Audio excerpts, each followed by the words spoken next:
sekitar 2 tahun yang lalu, ketika perkara ini masih dalam proses penyelidikan di Baris Krim Polri hingga sampai dengan penyelidikan di Baris Krim Polri, saya merupakan salah satu ahli yang dimintakan oleh penyidik ketika itu, di mana permintaan tersebut itu atas rekomendasi pelapor Dr. Hotman Paris Surabaya. Saya pernah menjalani proses pemeriksaan ahli di sana 2 kali, tahap pertama dan tahap terakhir. Pada waktu itu saya dimintakan dalam konteks sebagai salah satu unsur anggota Dewan Kehormatan dari unsur akademisi, karena saya salah satu pengurus di Dewan Kehormatan dari unsur akademisi di Dewan Pimpinan Pusat Ferrari, Federasi Advokat Indonesia.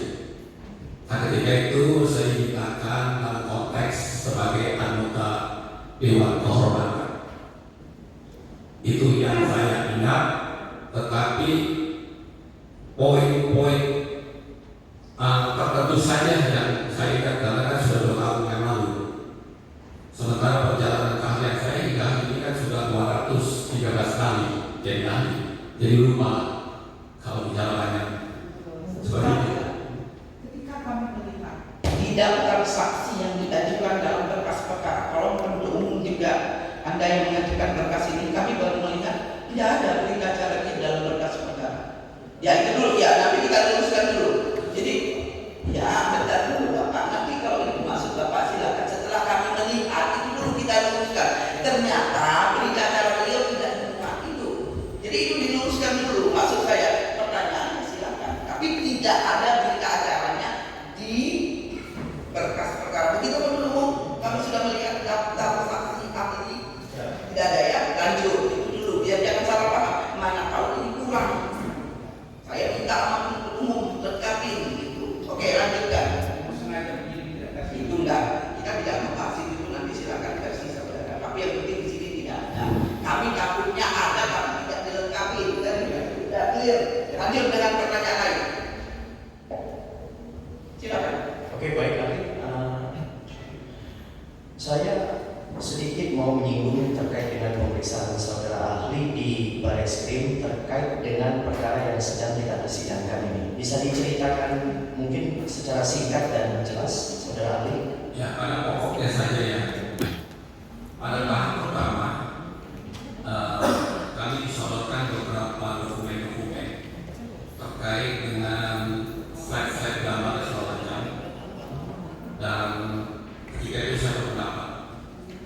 Lalu pada pemeriksaan ahli berikutnya tambahan itu kami menemukan dokumen-dokumen di luar penyidik. Dokumen-dokumen tersebut itu terkait dengan perkara yang berkaitan, berhubungan di Polda Metro, karena saya jadi ahli di Polda Metro juga. Akhirnya dari dokumen itu saya menyimpulkan di dalam pendapat yang kedua dan terakhir bahwa dalam perkara ini harus terlebih dahulu terlapornya itu diperiksa oleh Dewan Etik dari organisasi yang bersangkutan. Kedua, adapun dengan asumsi jika ternyata diketahui bahwa terlapor ini dikatakan memenuhi unsur, maka dia tidak bisa tunggal, dia harus jamak. Artinya ada peran serta dari subjek yang lain. Nah, dia akan disampaikan pada poin itu saja kami. Oke, baik, selanjutnya ahli. Saya mungkin menyinggung sedikit terkait dengan dakwaan jaksa penuntut umum bahwa di sini terdakwa Ran sebenarnya telah menerima surat kuasa dari mantan kliennya pertama Iklim Hakim yang saat ini juga merupakan terdakwa dalam sidang ini. Nah, kemudian setelah saudara terdakwa Ran menerima surat kuasa, kemudian melaksanakan konferensi pers. Nah, yang mana sebenarnya konferensi pers itu diperkenankan melalui putusan MK nomor 88 PUU Romawi 10 tahun 2012. Nah, coba saudara ahli jelaskan terkait dengan status seorang advokat itu, apakah boleh melakukan konferensi pers atau tidak? Sepanjang yang ahli ketahui, apabila itu berkaitan dengan tupoksi advokat itu sendiri, kita merujuk kepada ketentuan undang-undang advokat. Apabila nanti ada berkaitan dengan judicial review di Mahkamah Konstitusi, kalau hakikatnya tupoksi advokat itu dikategorikan bagaimana kalau di dalam dan di luar persidangan, kebebasan kemandirian seorang advokat itu dapat dilaksanakan baik melalui proses litigasi ataupun non-litigasi, sepanjang semua yang dilakukan itu terikat oleh peraturan perundang-undangan dan kode etik yang berlaku. Jadi itulah kebebasan kemandirian seorang advokat. Baik, selanjutnya konferensi pers ini dilaksanakan dalam rangka sebenarnya adalah untuk memberikan teguran terhadap saudara HPH atau namanya Hotman Paris Hutapea. Nah, apakah tindakan terdakwa itu sudah tepat atau kurang tepat secara hukum pidana yang saudara saksi ketahui? Yang pertama, ahli menyampaikan bahwa seorang advokat itu dapat bertindak berdasarkan kuasa.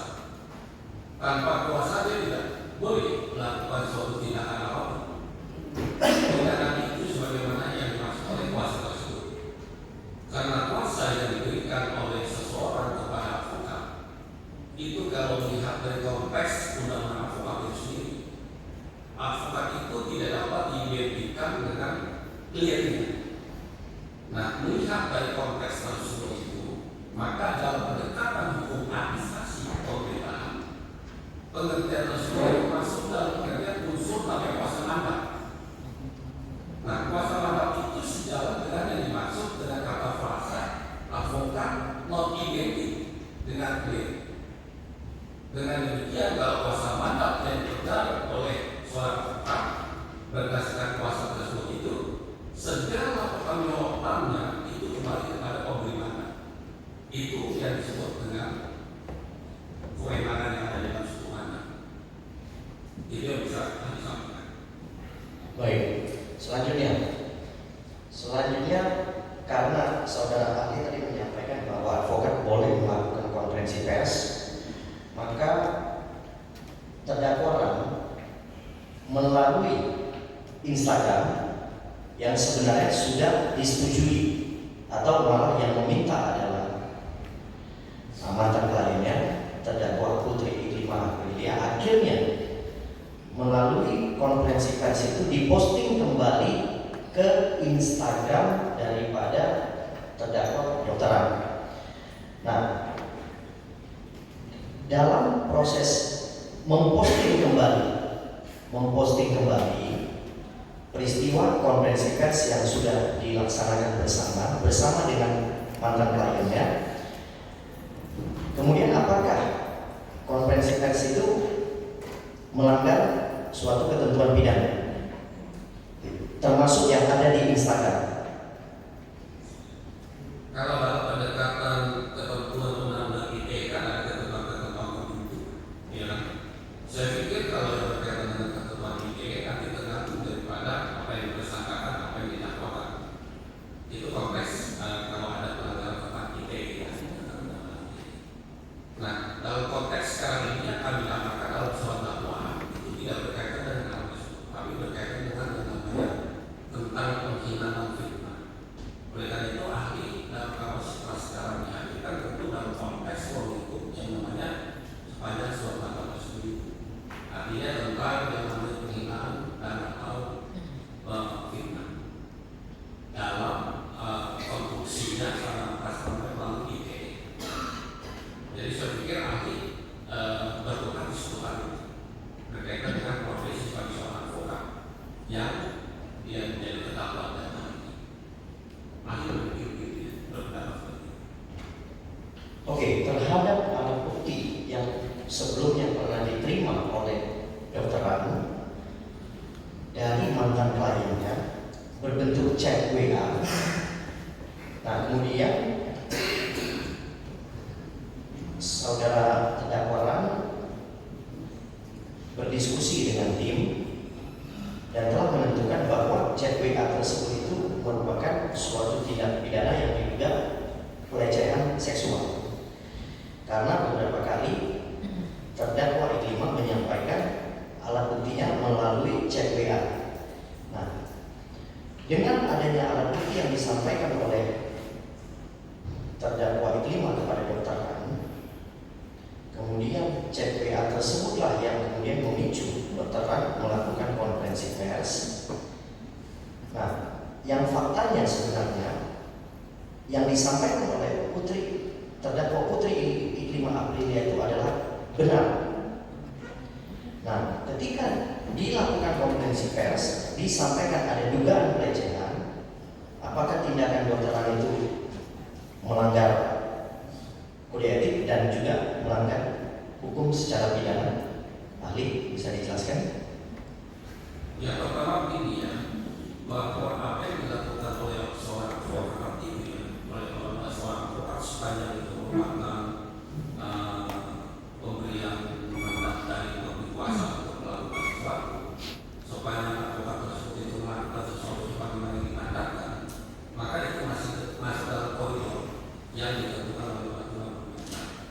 Lalu kalau kita masuk di bicara tentang etik ini kan luas pemahaman tentang etik itu luas tentang kaitan guru yang tentu penilaian satu dengan yang lain berbeda. Ketika kita berbicara pihak baik dan guru, pada satu kelompok A tentu sama dengan kelompok B dan seterusnya. Itu yang disebut ukuran baik dan guru, yang artinya dia tidak opsional pada satu kelompok, tapi dia bisa bersifat relatif pada kelompok yang berbeda. Nah, sejalan dengan hal tersebut ini, yang dimana sekarang ini pada faktanya kita mengenal yang namanya riba, walaupun dalam undang-undang kita masih menyebut civil, tapi kenyataannya sekarang ini merupakan riba. Tapi etik itu cuma satu, meskipun itu multiba. Etik itu yang dibukukan yang sudah diakui tahun 2002 itu menjadi satu kesatuan, siapapun organisasinya tetap tunduk pada etik tersebut. Nah, untuk mengatakan bahwa perbuatan advokat itu tidak sopan, tidak baik atau buruk, tentu mahkamah etik yang bisa mengatakan itu, yaitu Dewan Kehormatan yang berkaitan dengan etik dari advokat itu sendiri. Dan menurut kami tidak bisa dinilai oleh lembaga-lembaga yang tentu bukan lembaga yang bersangkutan, karena masing-masing lembaga punya penilaian masing-masing tentang etik. Seperti kalau etik advokat tidak bisa dinilai oleh etik kepolisian dan selanjutnya juga begitu. Jadi menurut kami kalau berkaitan dengan di luar peraturan perundang-undangan, tapi menyangkut soal baik dan buruknya, sopan dan tidak sopannya soal advokat, itu hanya dewan etik yang bisa menilai itu. Baik, selanjutnya